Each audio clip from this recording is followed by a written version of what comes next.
So I was thinking about how I should start this video, and I thought it'd be best if I started with just my overall day, because I feel like if you understood, not this is anything like life altering or dramatic or anything, but if you guys understood like my mood, I think maybe that would like generate more empathy with you as the video watcher. So I'm just gonna start with that, right? Today has been, well, I guess yesterday technically, it's been a whirlwind in terms of being like hype as fuck and enjoying shit, and at the same time being disappointed, right? So it was St. Patty's the other night, right? Like last night, and I went out and I had a good time, right? And I did some funny ass shit. I took a shit so big, right, in this girl's house. I took a shit. It was like a literal pile of shit, right? It's like when you go to Jurassic Park and Jeff Goldblum's character goes and says, "Oh, that's a big pile of shit." Remember that scene? It was like that in the toilet bowl. Like, you know how there's like water like in a toilet bowl, right? There's water in a toilet bowl. I took a shit so fucking big, right, that there was no water whatsoever in the bowl. Like, it was literally like, and it was dark as fuck, right? So it was literally like bullshit, like literally, right? And so, uh, the girl whose house I was at, she didn't know it was me, right? She didn't know it was me, and then she ended up getting mad as fuck, right? So that was funny as fuck. So that put me in a good mood, right? And then I obviously, like, at St. Patty's, I was drunk out of my fucking mind, right? And I ended up waking up today at like 2 or 3 o'clock or some shit like that.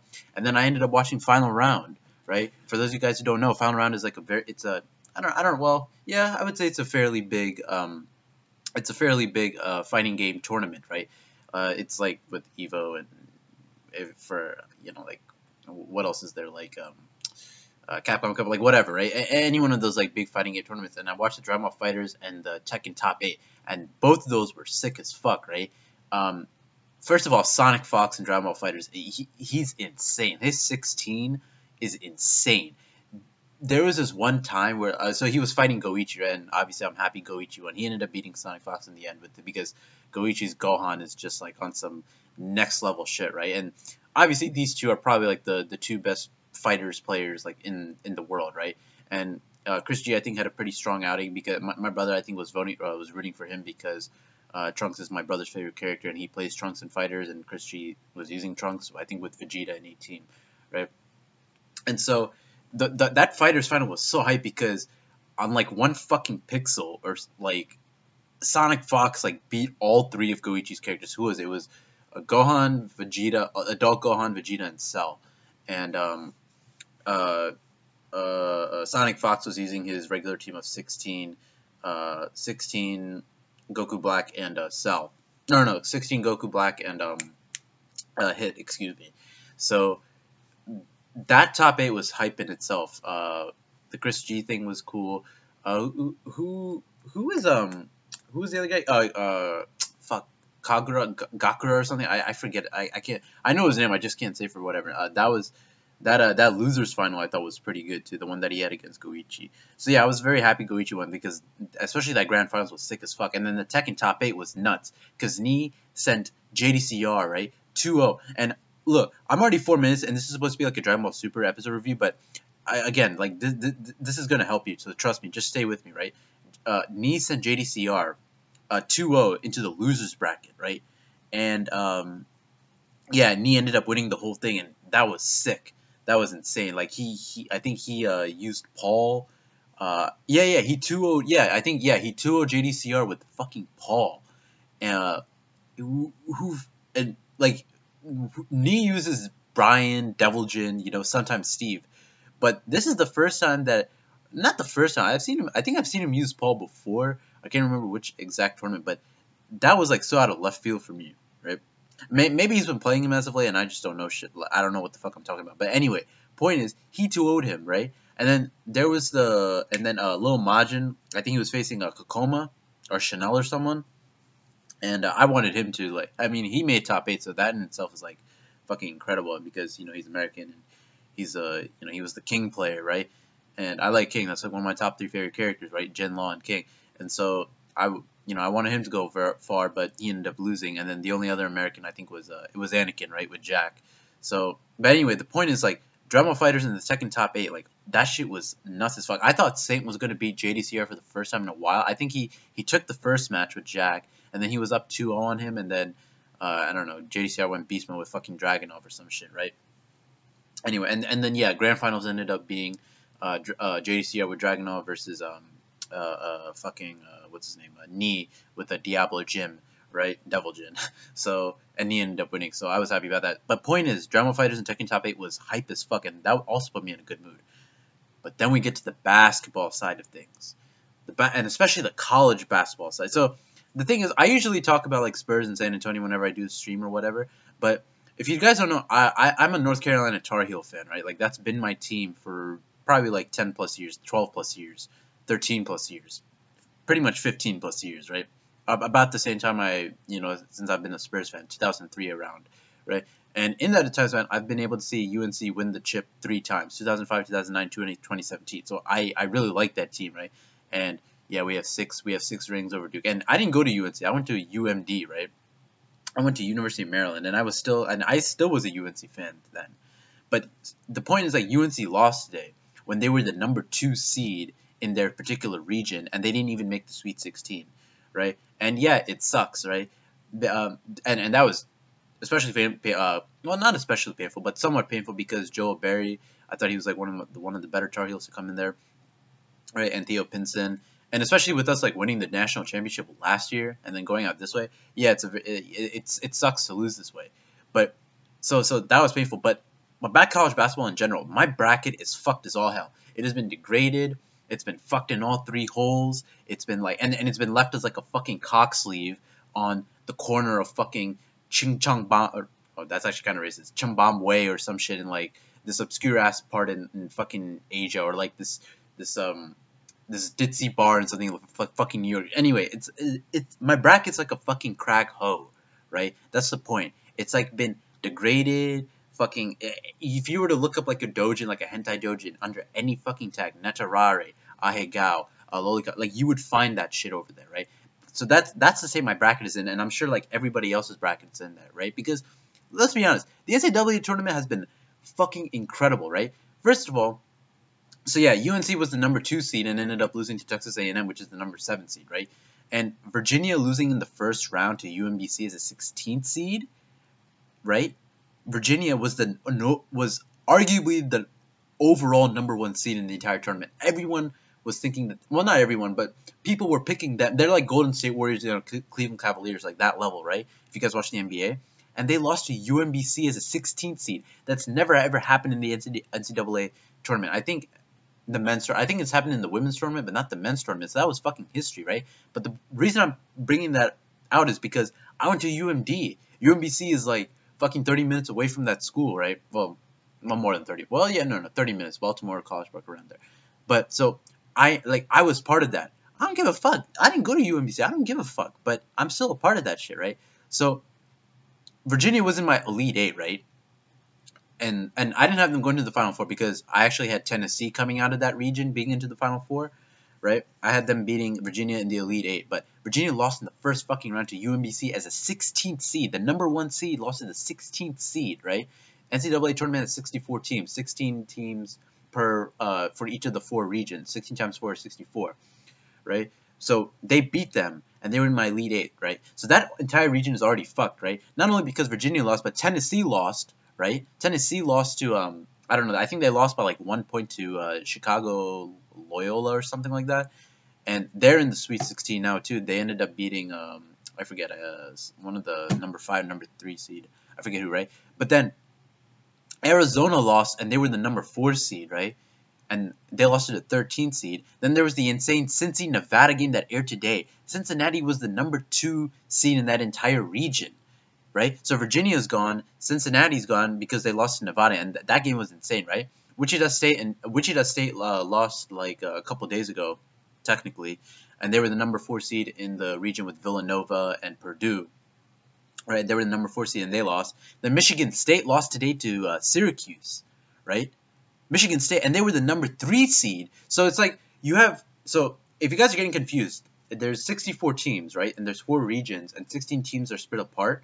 And each of the 16 teams in each of those 4 regions are numbered 1 through 16. So there's four number one seeds, four number 2 seeds, four number 3, etc., right? So point is, all the higher tier seeded teams were getting fucked, right? And so my bracket's being fucked as all hell, right? I'm already 10 minutes into this and I haven't said anything about the fucking review, but I don't give a fuck, right? Anyway, Wichita State got knocked out, Michigan State lost, and Michigan State, some people were thinking they were going to win the chip, and they didn't even make it to the Sweet 16, so that fucking sucks. Xavier lost like a couple hours ago, which that was insane, to FSU, and they were another number 1 seed with Virginia, right? They lost, so yeah, it's fucking insane. Virginia lost, they were number 1 seed. Xavier lost, they were number 1 seed.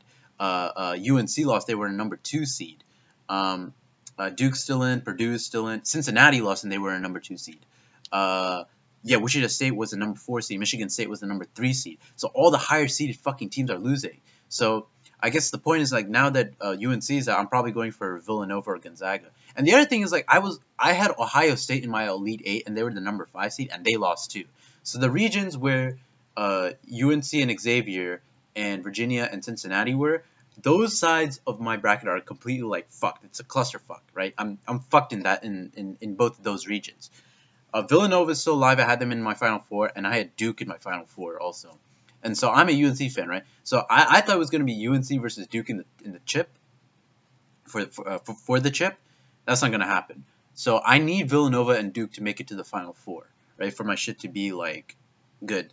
Now, who do I want to win? I'd say I'd probably go for Villanova or Gonzaga, because you know, all my friends are kind of like Gonzaga fans, and I kind of like Gonzaga as a team anyway. So yeah, but so that's the college basketball part of it, right? My bracket's fucked as all hell, right? So aside from taking like a big ass, great ass, okay, actually no, I'll recap like towards the end, right? Or after I'm done like talking about like my day, so you can like empathize with me, right? So that's college basketball. Kawhi is probably not coming back. He's been ruled out for, I guess, technically today's game against Golden State, right? And again, they only have Draymond, I think, who's like pretty much the only like all-star besides Steph's out, KD's out, and Clay is out with his thumb thing, right? So, and I think we'll have all the players back, and we need to win games because, you know, San Antonio. I mean, we're in the playoffs right now, but we can be out of the playoffs like any time, right? Because yeah, that's just how the race in the West is going right now in the NBA, right? And if Kawhi's not playing, then he's probably not going to come back for the rest of the season. So that fucking sucks dick, right? So on the basketball side of things, it fucking sucks dick, right? But then in other areas, I was actually enjoying shit because Kiwami 2 was announced for the West, right? I played before I got drunk. I got like 428 moons in Super Mario Odyssey, right? I saw the God of War 4 gameplay today, was it today or no, yesterday.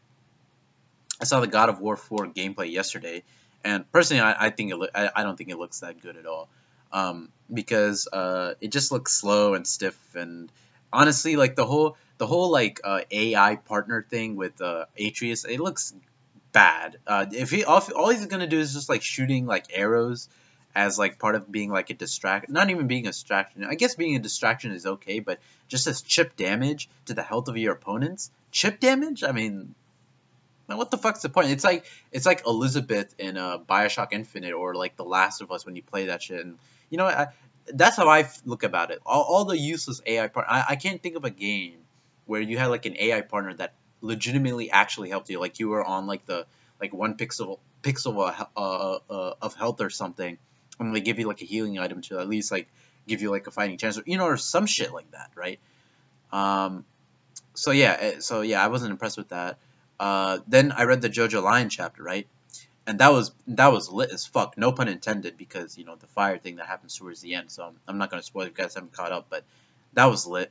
The Gintama episode I watched, that was okay, right? And then on top of all that, the process of getting like my new job, which I might start on Wednesday, right? Which will definitely give me a lot more money and will give me benefits, 401k plan, like all that shit, right? Like that's what I wanted, and right. So the combination of all these things, right? So let's recap. I took the funniest shit of all time, like last night, right, for St. Patty's. Drama Fighters top 8, Tekken top 8, right? And all these things were great. Then UNC lost, and just college basketball in general was just like it. I mean, UNC lost and that sucked, and my brackets fucked. But just to watch it as a fan, it's like half and half. my team lost, but just seeing like all the underdogs go into the Sweet 16, all the lower seed teams, that's cool as fuck, right? Kawhi's probably not coming back. That's even more bullshit. Kiwami 2 is announced for the West. That's fucking awesome, right? I got ahead in Super Mario Odyssey. That's awesome. God of War 4. I'm indifferent because I really wasn't the biggest God of War fan anyway, right? But so I'm still gonna watch. But I'm still probably still gonna like. I don't know if I'll buy it, but I'll have to see more of it to like come to a conclusion of like if I want to buy it, right? Then the JoJo Lion chapter was good. The time episode was okay, and now and me getting my new job, the process of going through that, which pretty much indicates that I'm probably gonna get it. It's been a combination of high highs and low lows. And so I thought the best way to end that, right, end that day, was for me to watch this episode of Dragon Ball Super, right? This episode of Dragon Ball Super, because it's no secret, like if and I say this for every video in the event that that the people who are watching, this is the first time that they're watching their video, like a new sub, or not even a new sub, just a new person like who's watching this shit, right? It's no secret that I think that Super is trash. The anime is trash. The manga is trash in its own way too. And I think that it's a mistake. Akira Toriyama has lost it for the most obvious of reasons. Things are plot holes, inconsistencies, whatever, right? But when I heard the praise about this new episode, like the animation is sick, and I knew I was going to enjoy that part at least, right? And then how this is like the least amount of dialogue like in an episode or something like that, right? Which unfortunately ended up being like not true at all, right? But I heard about that, and the reason that got me hyped is because usually when dialogue is said in Dragon Ball Super, for the most part, it pretty much sucks dick, right? It's not natural, or because a character says something like this plot hole arises or this inconsistency happens, like you know what I mean? So those two things got me really hyped for Dragon Ball Super, right? And the fact that I thought that the last episode of Super, I enjoyed it so much, right? And even though I still have problems with it, I still enjoyed it, and I thought it was the best episode of Super ever, or right? The best episode of Super in the series, right? And especially that the feeling that it generated in my fucking like soul, like when I was watching that episode, and especially the part where Goku closed his eyes and was like fighting Jiren. That part was just like that brought me back to fucking Dragon Ball Z, like when I was a kid, right? And even like that made me feel the vibe and the aura that I got when I was reading like the manga too, right? So it was kudos for that, like the combination of all those things. Like, fuck, okay, Super sucks, but I want this episode to be good. I enjoyed it last episode so much. My day in general being like this high, this wavelength of like really good highs and really low lows. The combination of all those things made me want to save this episode for last. The last thing, thinking that this was going to be like the best, like a good way to end my day and like go to sleep or like jack off or like whatever, right?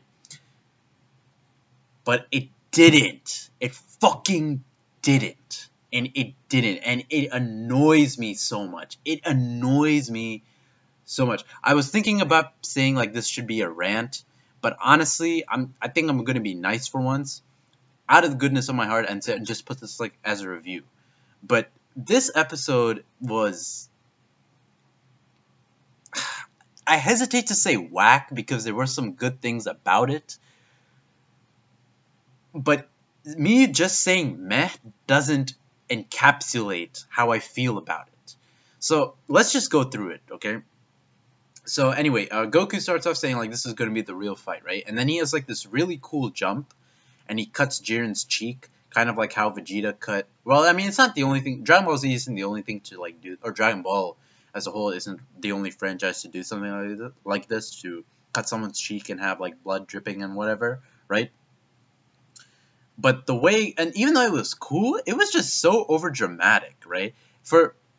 Because one, it was just like you're just getting ready to fight him, right? If anything, you should actually like go and like fucking like do like a gut punch, like what you did like in the previous episode, right? But the other reason was that it was so over dramatic was Ultimate Battle was playing again, right? And then as soon as Goku jumps and cuts Jiren's cheek, it commits the cardinal sin of immediately going to audience commentary. And you guys know how much I've been like bitching about this, and I think rightfully so. It's just like it's so jarring for him to just do like something as small as that and then they go like, oh my god, this is so cool, oh my god, his speed is so impressive, all this bullshit, right? But yeah, so that happens, and the animation is sick during the fight. I'm not gonna like discredit the animation, but good animation, right? Unless you're like a fucking like Sakuga like nut and whore, right? That doesn't overtake bad writing, right? And not that anything over here is what I'm about to talk about is necessarily bad writing, but anyway, well, bad writing doesn't really have anything to do with what I'm about to say. It will have to do with what I have to say later, but the point is, the animation was sick, but some of the stuff looks mad awkward, and I guess it's just like Naoki Tate's style, but like, when Goku punches Jiren in the gut, right, he has like this stance that's kind of like hit stance, or like the boxing stance, like, you know, like he's like this, like he's like this, like he's like throwing out a jab or something, right? And that just looked awkward, like when he did that to Jiren, like he punched him in the gut, like in the boxing stance, and so like that's an example of like what I'm talking about. Like the animation in itself was sick, but there were just some like really weird like expressions of the body from Goku and Jiren that just didn't feel powerful or natural or just like you know what I mean? It just didn't feel right to see them move their body in that particular way. And for me, I would say like that's definitely a negative, because in a fight, even in Dragon Ball Z, like even when you had like moments like that, you could feel the impact. You could feel like you know, you could feel. I can't really describe it like perfectly. I can't articulate it like perfectly, but that's kind of like what I'm talking about. It's just like seeing Goku in that just didn't feel natural for him to do something like that. Just go like and punch him in the gut, and he's like at like this like 90-degree angle or something. You know what I mean? So that's what that really like off put me. Also, I feel like the anime, ever since Goku has been going Ultra Instinct, it's been doing way too much to drive home Goku's stern, silent expression. When in Dragon Ball or Dragon Ball Z, when Goku wanted to be stern or silent, they did it with just a couple of framed shots here and there, right? Like when he was about to fight, I'll give you an example. Like when he was fighting Majin Vegeta and he went into the cave in the anime fight, right? And there was this time where he was just like, there was like this scene where he just like quietly, like he closed his eyes, wasn't smiling or anything, just thought to himself like, where are you? And it was just like this very like quiet scene, right? Or another example is like when he was fighting Kid Buu in the anime, and there's this scene where Goku, right, he's silent, but then there's like he's fighting as a Super Saiyan 2, right? It's the scene right before he goes Super Saiyan 3 against Kid Buu, right? It's right before that, and in Super Saiyan 2's status, like he's looking at Kid Buu, they're just staring at one another, and Goku's silent, and then there's like lightning, like crackling and firing behind them, right? Those were examples where it just didn't feel like the anime was trying too hard to make Goku seem like cool by being silent. Over here, though, because Super has made all their characters like caricatures of themselves, and because like it has to be shonen and like childlike, they make like Goku like overly talkative and cheerful and all this stuff. The stern and silent expression, they feel like they need to like show him being like stern and silent like a whole lot more. And you just see that a whole lot, especially in this episode, like Goku going like this, or like this, or like this. It's like over and over and over again, and it just kind of like cheapens the effect of that, in my opinion.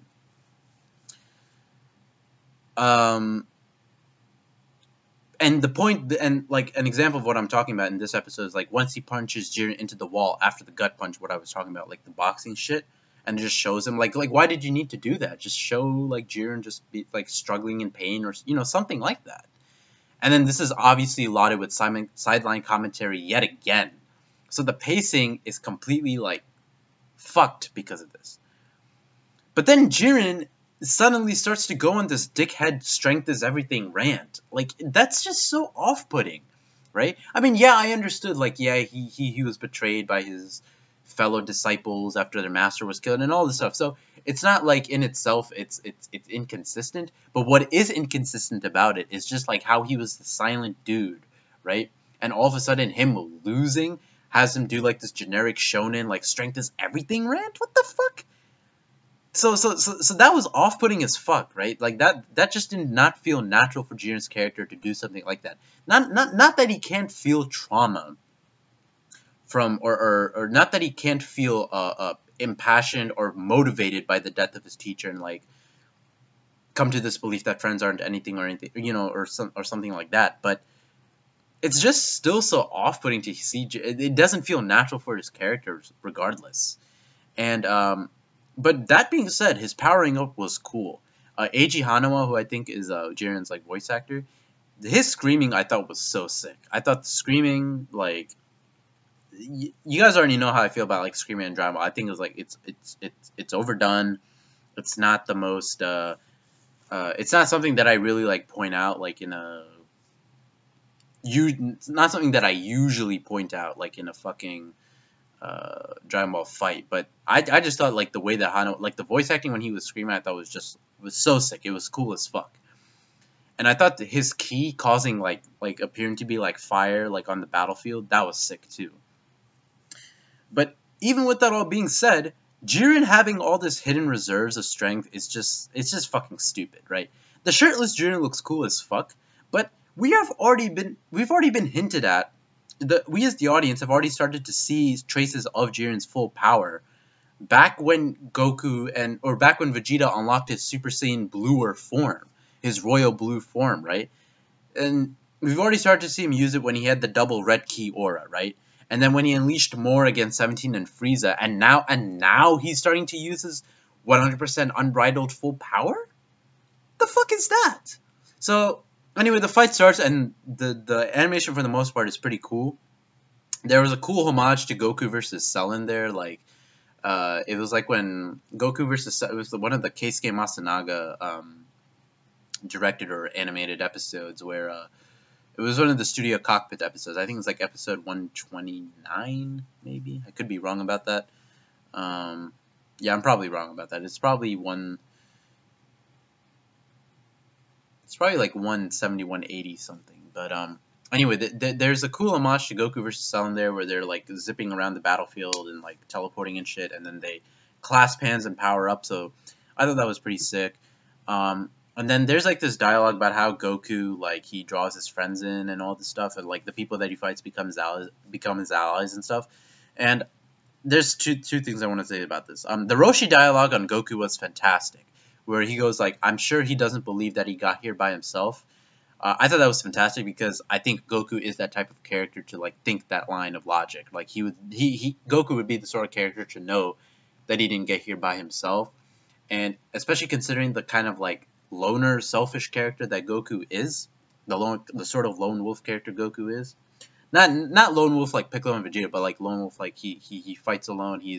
Doesn't usually interact with most of the characters in the cast on a daily basis and stuff like that. I just thought that was pretty telling of his character, and I like that part. But the part of showing the flashbacks I thought was just very tacky. Because first of all, the music was whack as fuck when that flashback was happening. When it was showing like Goku holding Gohan, and which I'm always more for like Goku is a good dad moments because he actually is. And don't believe these memes of, oh, Goku's a shitty father, Piccolo is his real father, Vegeta's better father. Like those motherfuckers don't have any idea like what they're talking about, right? But point is, the music was whack as fuck like when that was happening, right? But when it showed Frieza, when he starts saying he draws in those he fights as friends, that was really whack. And it really has me worried because Herms was like tweeting like, yep, Frieza started to become like one of those like past villains who becomes friends like Piccolo and Vegeta and Tien, like them. And if that happens supposedly like in the new movie, right? Which by the way, the visual for that new movie with Goku with the power pole looked cool, but I don't know why he has the fucking power pole. And I'm actually worried about him having the power pole because that just seems like more of like an attempt to like go back to like OG Dragon Ball roots, kind of like what they're doing with like Roshi and Super. And yeah, fuck that. That doesn't really make any sense for Goku to use the power pole in a fight, unless he's like severely like powered down for some reason or some shit like that, right? Anyway, the point is that movie is set after this. It's apparently set after this arc, right? So if Frieza becomes a good guy by in that movie or by the end of this show, like or he becomes like an uneasy ally even, or like someone whose presence they tolerate, that's gonna be fucking ridiculous, whack as fuck considering the Namek arc. This dude, and even though the Saiyans deserved it, right? What he meant to Vegeta and Goku for killing Krillin and like fucking like goring Krillin like in his fucking like chest and torturing Piccolo, doing all this shit, and we're supposed to believe 20 years since that series has ended. Super started in 2015, right? So it's been 23 years, right? 23 years since 1995, since the manga ended. Frieza has been one of the most iconic villains ever. If he's going to become a good guy, I'm sorry, that's just not going to fly. That, like, no way. Fuck that shit, right? No, and that's just going to be whack as fuck for the most obvious of reasons. I don't even need to say, like, why, right? I think anyone with a brain can see, like, why Frieza becoming a good guy is going to be whack as fuck. Okay?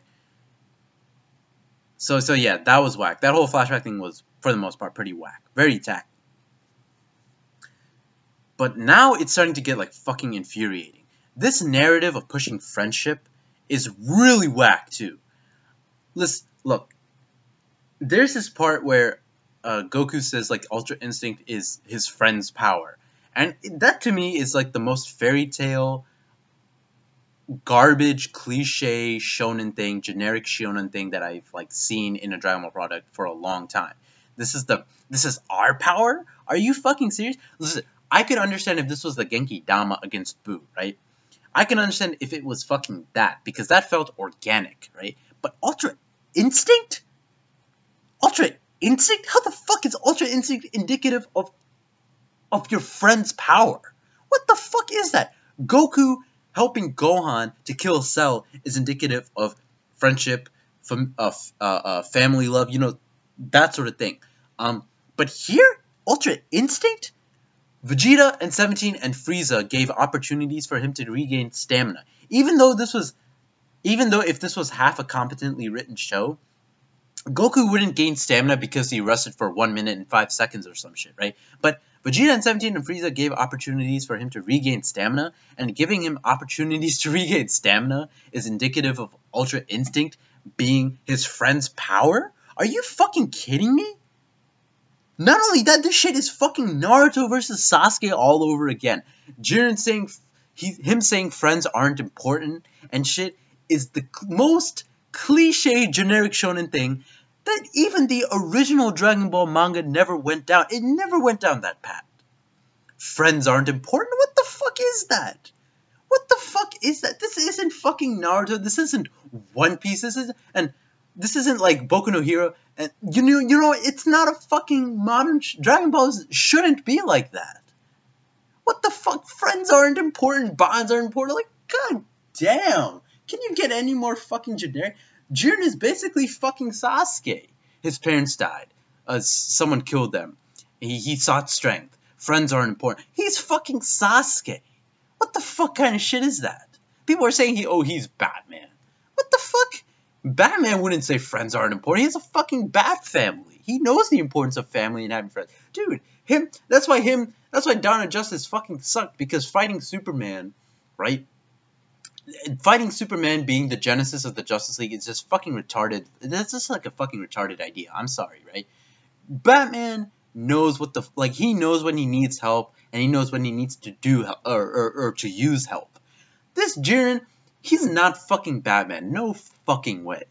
Get the fuck out of here. This is fucking Naruto bullshit. Get the fuck out of here, dude. What the fuck is this shit? Naruto versus Sasuke? God. But that's not even the most infuriating part. What the fuck did I watch? Jiren attacks the...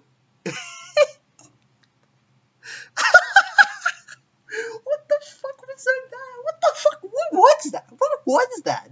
What the fuck was that? Jiren attacked. What the fuck was this? Jiren attacked the people from Universe 7 who got eliminated. What the fuck? That is so whack. Dude, Jiren is so about this friends aren't important, bonds are important thing that he decided to attack the eliminated people? What the fuck? is that shit? Are you fucking kidding me with that shit, bro? That is so whack. That is so whack. What the fuck was that? That you can be a fan of Jiren, right? And you cannot tell me that that moment was inconsistent, illogical, off-putting, awkward, whatever fucking word you want to use. That was so whack. First of all, this dude is a fucking pride trooper, right? You know what a pride trooper is? As what Super told us? A fucking defender of justice from Universe 11. What kind of fucking superhero like that is going to attack innocent motherfucking eliminated motherfuckers? What the fuck is that shit? What? And yes, listen, what he was saying about trust being feeble is definitely true. Trust, having a relationship, it's a fragile thing. It can be broken like in an instant. You can have years and years of built up trust with someone, and then one thing can go wrong and it can break like that, right? Yes, trust is feeble, it is fragile. I completely agree. But to illustrate that by Jiren blasting Gohan and Piccolo and Roshi and all of them? Get the fuck out of here. What the fuck? Was this Yoshitaka Toshio who wrote this? I'm pretty sure it was, right? You've got to be on some, like, next level strain of marijuana. Like, fucking, like, 120% concentrated, like, level of LSD or some shit. To even think that that kind of shit can even fly. All this friends bullshit shit, all this bullshit shit, right? Bullshit shit, yeah, I said bullshit shit. All this friends bonds Nakama bullshit shit flies in Dragon Ball. What the fuck? This is not fucking fairy tale. Jiren attacked the universe. This yo, Yoshitaka Toshio, you lost. I don't know what happened to you since, like, what was the last good episode that dude wrote? I don't even remember now. But he lost it. And someone, if I'm wrong about the writer, please correct me in the comments. I'll one up your comment. I'll pin it even. But good God, what the fuck was that? And then we get some generic I won't forget Yurasane moment from Goku. What the fuck, man? Dude, Yurasanezo against Frieza, Yurasanezo against Zamasu and Goku Black, Yurasanezo in Dragon Ball GT. We get some generic ass, the most I won't forgive you moment from Goku. God damn it. After all the good things I was hearing about this episode, how dialogue was at an all-time low, and then hearing this had great animation, I thought this was going to be the best episode in all of Super bar none, but nope. This shit is definitely not. Yurasanezo, and then, you know, they fight, and the animation's cool. And then Goku is about to defeat Jiren. And there was this part that confused me, right? And Goku said that you already know what I'm talking about, or something like that. He had like this line of dialogue before he's going to attempt to like fire Jiren like with his ki blast, right? He says, "You already know what I'm talking about," and that, what the fuck was that? I don't get like what that was about. I don't know what that was about. You already know what I'm talking about. Actually, no. I mean, if I had to guess, maybe he was saying that deep down Jiren knew that friends are important and that having relationships are important. And it's just like, what the fuck? But it's just like I'm saying what the fuck because just like this friendship thing being pushed in Dragon Ball, it's not like that. Dragon Ball is not that fucking kind of series, bro. Yes, there are friends. Yes, people care about one another in the series. Yes, Goku, Gohan, Vegeta, they care about other people. But it's not like Nakama and bonds. It's not like this like one big ass theme like in the shonen, like how what it's doing with One Piece or Naruto and the bonds between a ninja and a village, or even Gintama and Full Metal Alchemist or whatever. It's not that kind of fucking series. It's not. Even Yu Yu Hakusho did it, but Dragon Ball is not like that. I'm not even necessarily saying that that's even a bad thing. One Piece doesn't good. One Piece does it good in my opinion. Yu Yu Hakusho did it well in my opinion. But what the fuck is this? So anyway, Goku's about to fire at him, but the reason for this is so fucking retarded. So Goku's back ripping open with the blood and like him coughing blood. I mean, that was painful as fuck, right? But that was, I mean, I'll be honest with you, that was pretty sick, right? That was pretty cool, right? Goku's my favorite character. I don't like to see him suffer like that, right? But I'll give you an example of like where, you know, Goku's suffering was like cool to me. Like in Dragon Ball Z movie 6 when Metal Kula was like gripping the fuck out of Goku's throat. Remember that shit? That, I mean, I felt for Goku, but that was still like pretty sick, right? So that's the same way I feel about like Goku's like back, like the blood like jetting out and everything, right? Like that, right? That was sick. But this reason for losing Ultra Instinct is fucking retarded. Let's remember what Ultra Instinct is. Ultra Instinct, the basis of Ultra Instinct, right, is having your limbs move on their own, right? It's having your limbs move out on their own. You don't think about your fucking limbs moving on their own. They just attack without thought, right? And as retarded as that does not fit within the series, given like what we've seen with Kami and Dragon Ball Z and like all this stuff, right? Where one that shouldn't even grant a power up, right? We already know like why this is bullshit. But how the fuck does having your limbs move on their own without thought? How in the fuck does that have Goku undergo a fucking ki drain? A ki drain? A fucking ki drain? A ki drain. And granted, this isn't the first time that this has happened. Yes, that happened the first time Goku went to Ultra Instinct when he went to his Omensei or whatever. But but you want to know like why I'm like being so animated about it this time?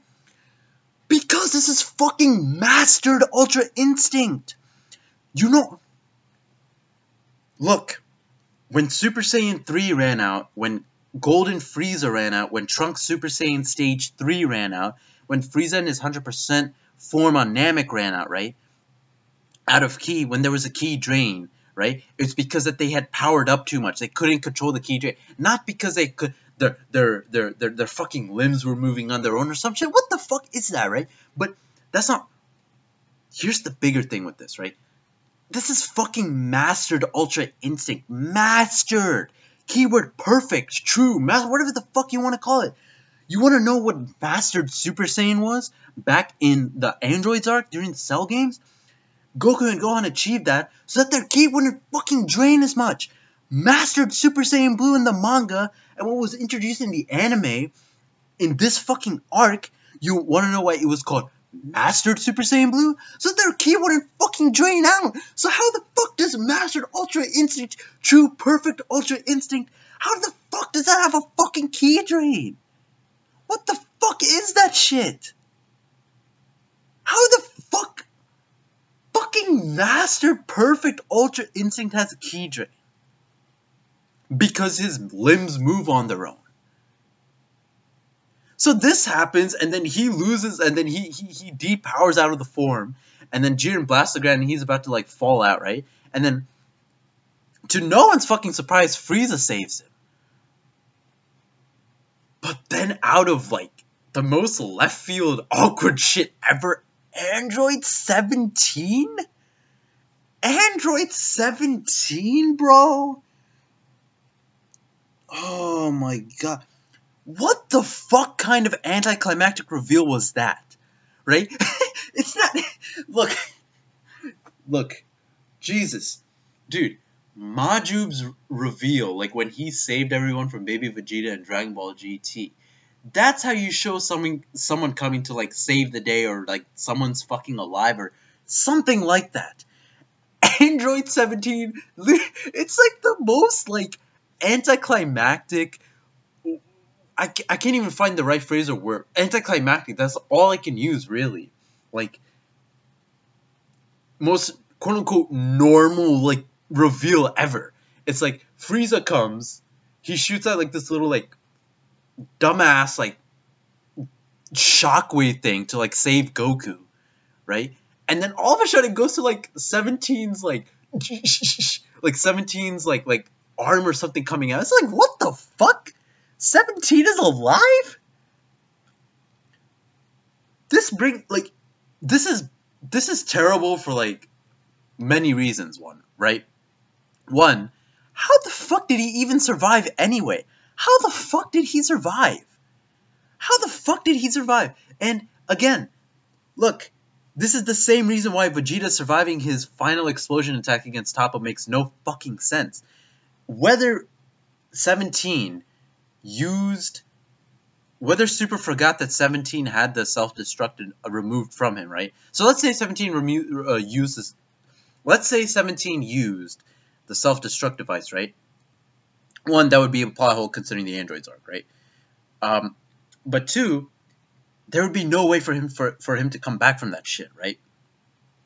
And in the case of Cell doing, and I already know some people, some super like who thinks I'm crazy or something, is gonna say like, oh, what about a Cell during the androids arc? Dude, if you watch that, Cell actually fucking exploded. The reason he came back was because one of his cells survived. He has the ability to regenerate from just one of his cells, his nucleus. He has that ability. 17 and fucking Vegeta don't have that shit, and Vegeta blowing up is way different from fucking Cell blowing up. Vegeta blowing up expels all his ki. That's why he turned to fucking stone. That's why him training and his body being able to withstand the explosion isn't a good fucking explanation, because that's not how the fucking attack works. 17 doing the same shit falls under that, right? But let's say that 17 didn't use the self-destruct device, right? That he used the technique that Vegeta did, for example, or that Goku was going to use against Super Yi Jinglong in Dragon Ball GT, the one-star dragon in Dragon Ball GT is a Super Saiyan 4, right? Remember that? Remember that whole situation? Let's say 17 was going to do that. Okay, that's fine. But just like Vegeta, if he did that would not fucking work either. So how the fuck did he survive? He gave away his barrier to Goku and Vegeta so that they could survive, right? He did that shit. How the fuck did he survive?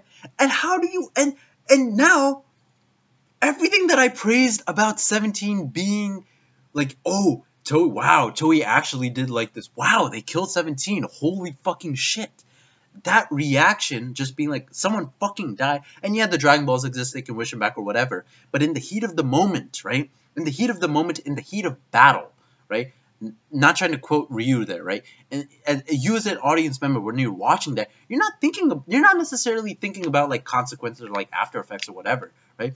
You can still, even when there's a means of resurrection in your series, there's still a possibility for you to feel like, oh shit, like this character died. He's fucking dead. I felt that in Yu Yu Hakusho when fucking Genkai died, or when Yusuke died against fucking Sensui, right? I always felt that, dude. Naruto even has that, and I'm not even the biggest fan of Naruto, but even I felt that shit, even with the fucking Edo Tensei. So it's just like that everything, the finality of 17 being dead, and yes, him still being, like, it just removes the specialness of that fucking moment, what made that moment quote-unquote special, and it wasn't really all that special compared to some of the more, like, classic, moments from Dragon Ball Z. But it's just like, 17 is alive? Really? What the fuck? It's just it's useless. It's fucking useless. And trying to equate Vegeta, like, dying in vain with Boo, when that moment, I saw some tweet on Twitter, right? Someone said like Vegeta, his explosion in vain, his explosion against Boo being in vain is similar to this. It's like, first of all, you have no idea what like rhetoric or understanding. You have no understanding of context. One, Vegeta actually died there. Two, while he did come back, him exploding himself, no homo, against Boo, that was a culmination of character development. He was fighting for someone, quote-unquote, other than himself. Not trying to quote the dub there, but it's what he was doing, right? He was trying to save Earth. That was character development within that. There's no fucking character development with 17 saving Goku and Vegeta. The fuck is that? The attack in itself isn't even the fucking same. Well, actually, well, no. Let me rephrase that. It is the same because, well, well, it's the same in that, you know, it's like what Goku and Vegeta were trying to, like, kill themselves while trying to take out the opponent by generating all their ki and exploding it, right? But it's obviously different because 17 doesn't turn to stone and whatnot, right? His body isn't, like, fucking, like, gone. His 17, it's for the same reason, like, why Vegeta, it's like I said, Vegeta doing the same shit against Toppo makes no fucking sense, because that's not how the attack fucking works, right? And evidently, the super writers don't get, like, how it fucking works either, so. And how do you just end the episode like that? Frieza and 17. The second to last episode preview of Dragon Ball Super is Frieza and 17 versus Jiren. There is no fucking way this is going to end well. There is no way. There's too much shit to tie up. There's way too much shit to tie up. This is not going to have the final ending feeling that Dragon Ball GT had or that Dragon Ball Z had. It's just going to be like, oh, we saved the day. It's going to be like the ending to like any other fucking... There's no finality. There's going to be no finality to this. That being said, though, Frieza and 17 together fending off Jiren at the end of what may be the last Dragon Ball arc ever, that is way more unique and unexpected rather than something, say, like Vegeta and Gohan and Frieza helping Goku to fend off Jiren, right? So, or something like that. So I guess it deserves some sort of like points for that. And now that we see in Toyotaro's Universal Survival poster, his little arc thing, you can see that 17 and Frieza are like, along with Goku, they're like, those two are like front and center. So maybe those three together are going to be the last three members in the fucking tournament, right? So yeah, the episode in itself was very shit. But before I want to end this video, I want to talk about the episode spoilers that came out like a while ago. I talked about it on stream. So the episode spoilers, right, basically said that, and the reason I'm talking about it is because now they're basically false, right? The episode spoiler said that Goku falls off and loses to Jiren, right? Even in the Mastered Ultra Instinct, right? And then Frieza fires at him in the back of his in the back of his fucking what's the word? In the back of his fucking back. But and these spoilers I thought were terrible. They were shit for multiple reasons. One, well, this isn't a reason, but I want to talk about the spoilers in of itself, right? The spoilers were fucking wrong as ever, right? And that's the problem. First off, spoilers have had their errors, right, in the past. Spoilers for Super specifically. I don't know about spoilers for like any other shonen anime or manga or like whatever, but well, definitely not manga because this is actually definitely not manga. But at least for shonen adaptations for like an anime or whatever, the spoilers were like fucking wrong as ever. And spoilers have had their errors in the past, but none as drastic as this, right? So when I saw the episode spoilers, I went like on this like really long like fucking like tweet rant, right? And I'm gonna pull it up over here. I hope my fucking camera doesn't like fucking like spaz out on me, but so I want to pull up the tweets, right? Where is it? Okay. So let me basically like rephrase like what the tweet said, right? It's like I said for months on end, right? It's incredibly in Toriyama, or so I can't even. This is such like a half like. There's like so much like discontinuity in this video that I'm forgetting like what to say. So let me rephrase what the spoiler said. Goku loses to Jiren in Mastered Ultra Instinct form, right? And then Frieza fires at him in the back because that was to no one's surprise. Everyone and their mother knew Frieza was going to do something at the end. So anyway, it's like I said for months on end. It is incredibly in Toriyama for an outcome like this to happen. It's incredibly in Toriyama's nature for Goku to lose in the final fight, right, in a multi-universal survival arc. It is so in Toriyama's nature to have that outcome happen. And because me being a big, very Toriyama fan-tard, a fucking stan, I expected something like this, right? So it being unexpected was something that was expected by me. Was expected by me personally, Saiyan Z3. But what makes this suck is that what made this suck, this supposed spoiler suck, was that this was how the fucking series is ending. Imagine in 1995, Goku lost to Buu like this. Or even in a non-canon entry like Dragon Ball GT, like Super Yi Jinglong, like against like the one-star dragon, Omega Shenron in the GT dub. Imagine if against Buu and Omega Shenron, Goku fucking flat out lost against them, and that was it. That was the end of Dragon Ball. Goku flat out lost. I mean, yeah, they'd end up winning or surviving on some sort of technicality. But imagine if that's how it ended. Your image of Goku as a character, your image of like what Dragon Ball, because the ending of any sort of series can leave like a particular kind of like taste and feeling in somebody, right? But imagine this kind of ending being pulled with Buu or the Super One-Star Dragon.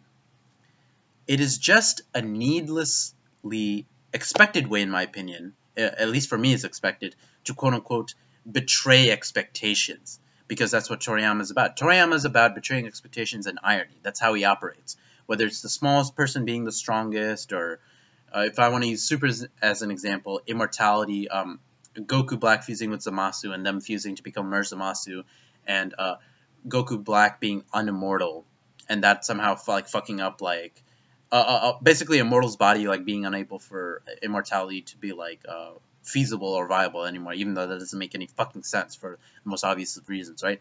He's always about irony. That's the point, right? He made Goku lose twice in the original in the 21st and the 22nd World Tournaments because people expected the hero to win, and so that's what he does. Irony, betrays expectations, the unexpected. That's what he does. But this is not an example of a good thing. If this supposed spoiler, if Goku flat out losing to Jiren, right? This was complete proof that Toriyama just doesn't have it anymore, right? Yes, he made Battle of Gods and that was good, but Dragon Ball Minus sucked, Revival of F sucked, the Zamasu arc sucked, and this ending. And I don't know what I'm gonna say about this arc overall. It's probably the second best arc in the series, or not in the series, in Super, right? And that's not really even saying much, but considering the kind of shit that Toriyama's been putting out, because one, obviously he doesn't give a fuck anymore, two, he's just so emotionally detached from Dragon Ball, and three, he doesn't really have an editor to like infuse in him like continuity and all this stuff. He's not really the most careful of writers.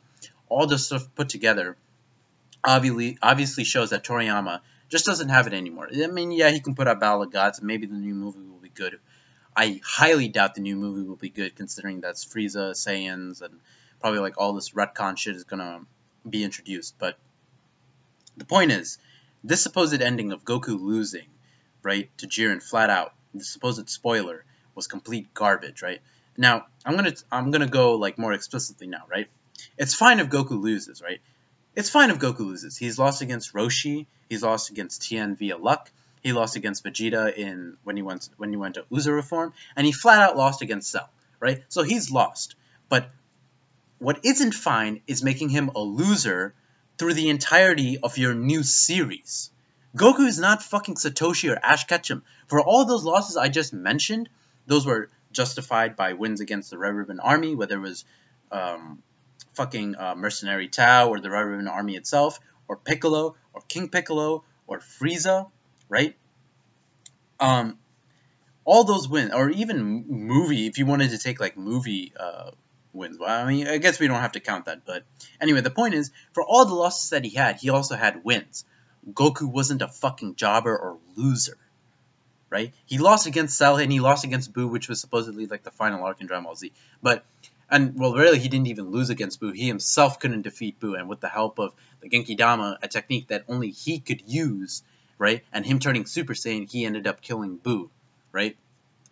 And it was a combination of that made him kill someone who was stronger than himself, which was Kid Buu. Kid Buu was stronger than Super Saiyan 3 Goku, right? And he ended up killing him because of that. So, flat out, he couldn't win, but with the help of others, he was the one that did the finishing blow. When he lost against Cell, it was his idea to have Gohan fight. It was him that helped Gohan like use the Kamehameha. Even though he didn't himself add any power, it was him like mentally guiding Gohan. He had a plan. And that's what it is about Goku. Goku's not Satoshi Nash Ketchum. He's not this underdog like, well, not always the underdog like Makunochi Ippo, for example, who is seen like Makunochi Ippo and Hajime no Ippo, which is this boxing series, is seen as like the underdog and the challenger, and like someone who's always the challenger. He's never the Takamura or the Ricardo Martinez or the Date, or he's not a boxer like that. He's always the challenger, and Goku's not like that. That's not the sort of character he is. He's like a Kazuma Kiryu, like a Kenshiro. He's the sort of character, Gintoki, that you can rely on. That when they show up, everything's gonna be okay. And I'm gonna reference two quotes here.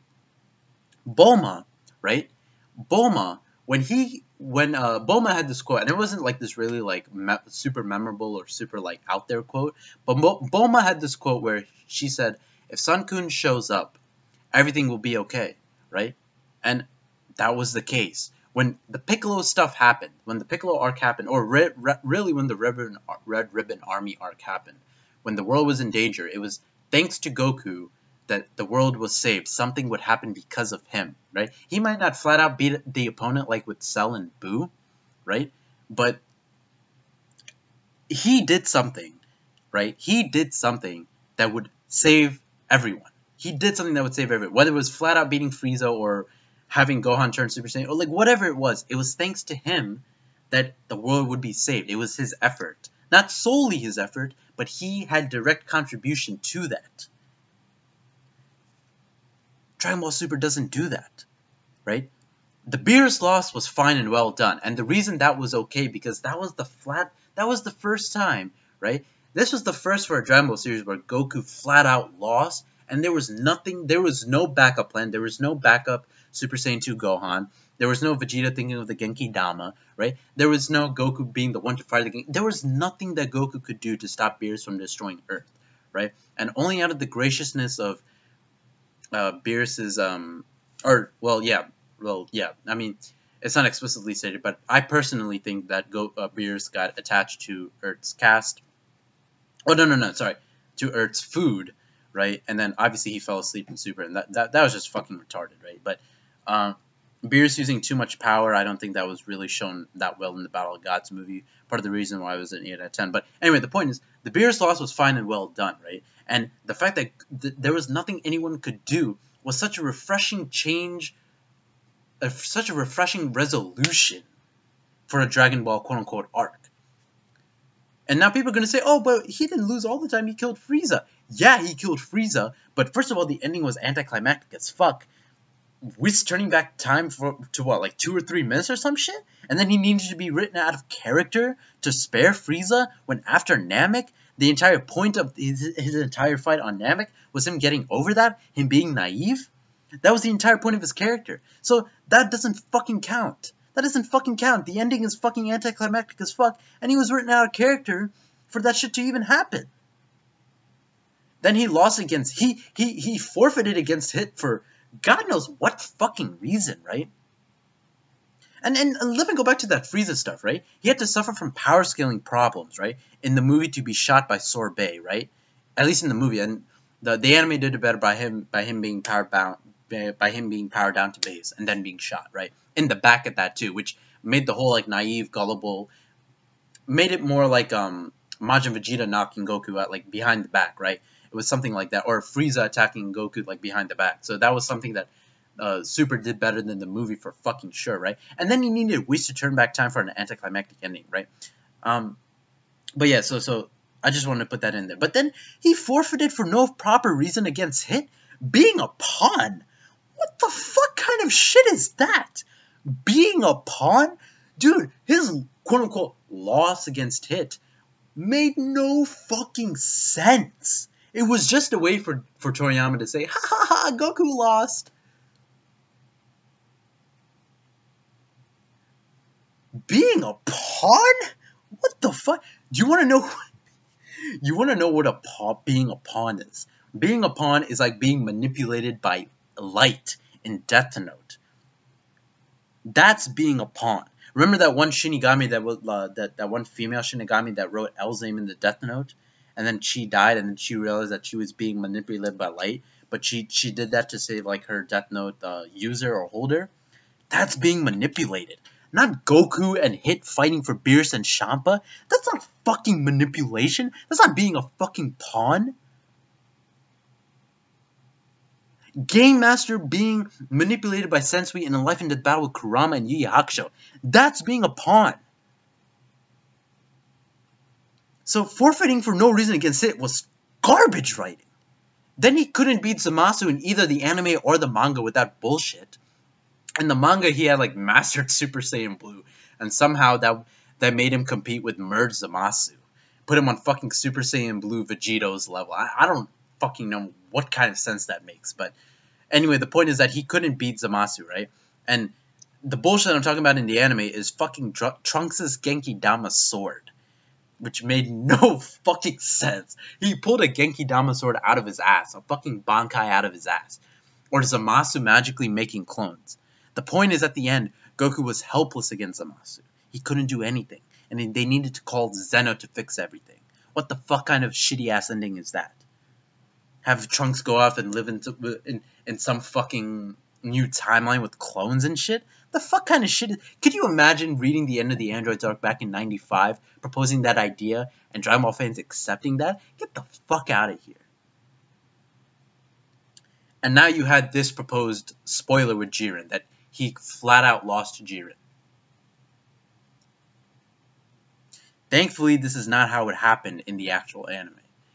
The way that it happened in the actual anime, still, it's definitely better than how like cut and dry the spoilers made it out to be, but it's still not acceptable. I'm sorry, it's still not acceptable. Are you kidding me? This is just another way to say Goku lost. This is all Toriyama cares about, right? It's all Toriyama cares, not necessarily Goku losing. Well, Goku, the main character losing, is definitely something that I think he likes for sure, considering like that's the reason that he made Goku lose against Roshi and Tien, right? On luck. But he's too in love with the idea of irony and the unexpected and doing the opposite. He's too in love with that. It's the same reason why all these transformations aren't like fucking like Frieza's transformations or Cell's transformations, where they're like actual like body. It's the same reason like why they're just like hair colors. It's lazy. It's not that much of a change, and it's not something that you would expect from a transformation. It's the same thing like even the Androids arc, and it was very well done in the Androids arc when Goku was forewarned that he was going to die from a heart virus, and then he ends up dying anyway at the end of the arc. That's irony. That's what Toriyama does. But the second quote that I wanted to bring up with Goku, right, and his whole like the status of being like the savior, right? It was Yusuke Murata, right? It's the dude. He's the mangaka of Ice Shield 21. If you guys have read that series, and he's the dude who draws One Punch Man for Young Jump, right? He's the one that does like the good art for One Punch Man, right? He had this quote about summing Goku's role in the story up, and he was comparing him to Saitama. He said, and you can look up this quote online. This type of aloofness of doing things at one's own pace really screams hero to me being Murata. That's what Goku and Saitama have in common. Another similarity is that they're simply the strongest guys around. When things are looking hopeless, the moment they show up, you know things are going to be okay. And Super has completely disregarded that special quality of Goku's character. Even when he lost against Vegeta and Cell, he was the one that came up with the plan to defeat them via Gohan, right? Whether it was Gohan deflecting the Genki Dama or Gohan turning Super Saiyan 2. And even against Buu, it was him who fired the Genki Dama and had to turn Super Saiyan. It's completely different than how he's handled after Beerus. So yeah, fuck Super forever.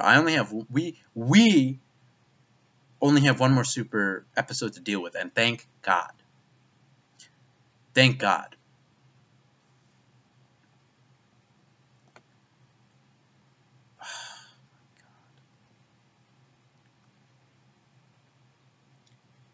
Those spoilers like annoyed me to no end. It's Goku being a jobber. He's not a fucking jobber. Vegeta was a jobber in Dragon Ball Z, and he deserved it because he wasn't a good person. He was not a good person. He deserved to get the shit beat out of him because he didn't give a fuck about anyone but himself. And eventually, he does grow to become a good person and a good he tried to be a good family member, right? And that's why I like Vegeta in the Buu arc. That's why I always say Vegeta is at his best in the fucking Buu arc. And he deserved that shit. And now I can just see all the Vegeta fans, and not all Vegeta fans. I know some good Vegeta fans that are just gonna come into my comments. Ha ha ha ha! Goku's a jobber now. And even then, Goku isn't the only character to flat out lose. You know, Yusuke had to use bullshit to win against Sensui. He won because of an Aspel, because of a Mazaku, right? And then he lost against Yomi in the final arc. Jolene and I'm okay. Part 6.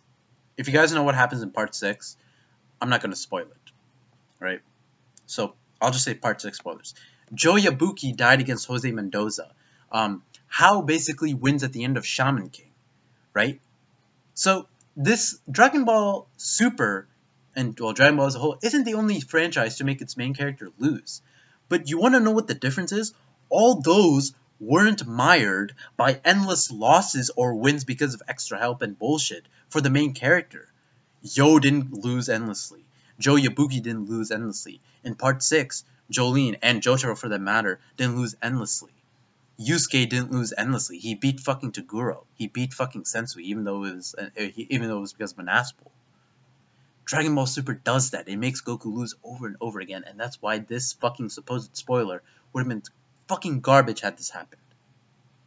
Some 6-year-old kid in Japan watched Super over and over again after watching Dragon Ball, Dragon Ball Z, Dragon Ball Z Kai, whatever, just for Goku to lose over and over again. And unless you hate the character, that leaves a very sour taste in the fans' mouth, especially for children, for the most popular character in the entire series. Could you imagine watching One Piece and seeing Luffy lose to Doflamingo and Lucci and Hody Jones and Blackbeard in the end?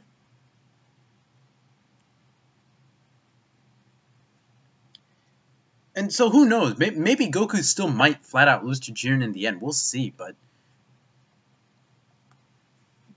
yeah, fuck it. It's fuck it. Fuck this show. I'm done. I'm done. This is the face of a defeated man. Yeah. Fuck Super. Thank you guys for watching. This has gone on for an hour, so I'll see you guys, and next episode will be the last time I do a fucking review for Super. Thank God. Well, no. It'll be my last anime. I mean, the manga's still gonna go on. Woo, that's that manga chapter. Oh my God, Toyotaro. Jesus Christ. Krillin and Tien already out. Already fucking out. This is like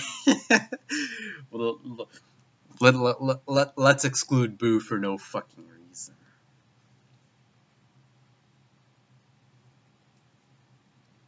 Not that Krillin being eliminated in the anime was much better, because he beat fucking Majora because of a fucking I can't even say that with a straight face. Okay, anyway. The point is, the next time I do an anime review, a big weight will be lifted off of my shoulders, so Super won't be over yet. We still have to get through this fucking year, and I hope there's no fucking new Dragon Ball shit after this fucking movie, but